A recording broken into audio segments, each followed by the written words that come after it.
U.S. President Donald Trump was asked today if he is condemning vigilantes like the Illinois teen who's accused of fatally shooting two people in Kenosha, Wisconsin during a protest last week.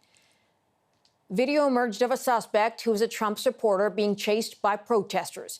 Trump was asked about this at the White House this afternoon, whether he condemns the acts of the suspect. We're looking at all of it. That was an interesting situation. You saw the same tape as I saw, and he was trying to get away from them, I guess, it looks like, and he fell, and then they very violently attacked him, and it was something that we're looking at right now, and it's under investigation, but I guess he was in very big trouble. He would have been, he probably would have been killed, but it's under investigation. Let's go to David Smith on this, Washington bureau chief for The Guardian. He joins us now from Washington. David, the U.S. president says it was a very interesting situation. The suspect fell and was set upon, and he likely was going to be killed. Can you give us a bit of perspective about how that incident actually went down? It's an extraordinary statement.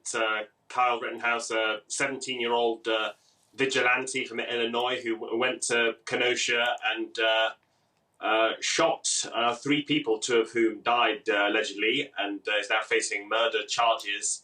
There's very little evidence that he was attacked before he made the first move, and there's already widespread criticism of Donald Trump for the extraordinary remarks, failing to condemn a teenager who turned up in this already very tense situation with a rifle slung over his shoulder. But Kyle Rittenhouse was seen at a Trump rally earlier this year. He's become a darling of conservative media in some ways, and so everything we know about Trump, it's not necessarily a great surprise that he doesn't want to be seen criticizing someone so closely associated with his base, and striking that he's had more to say about Rittenhouse than he has about Jacob Blake, the African-American man shot 7 times in Kenosha, which is what started this unrest.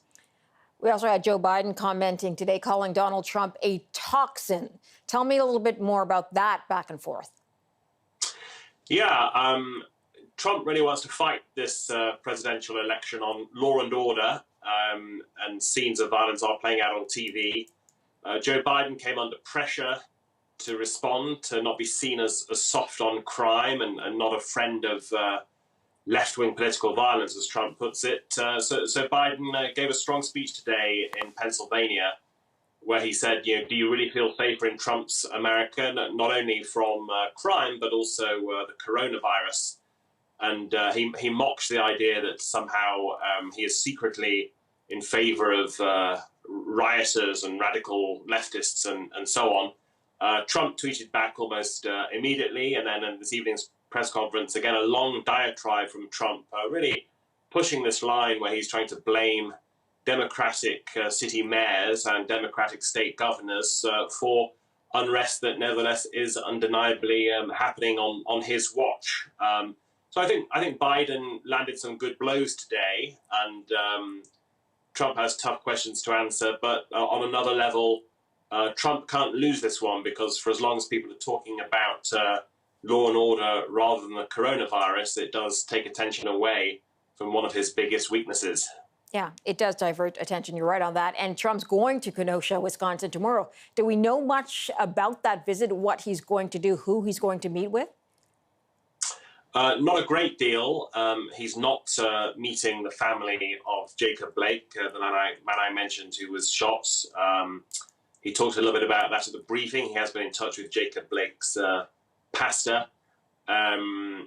The state governor and the city mayor in Wisconsin and Kenosha have both Democrats, both said they think this is a bad idea, that Trump is likely to just inflame tensions. Nevertheless, he's going through with it. So I would expect to see some protests on both sides, probably some pro-Trump, because Wisconsin did vote for him last time. Also, probably quite a strong contingent against. I think the authorities will be trying to control that tightly. But again, it's a splashy, attention-grabbing visit that will once more help to keep Trump, help Trump to keep this attention issue front and center. David Smith joining us from Washington. David, thank you. Appreciate that.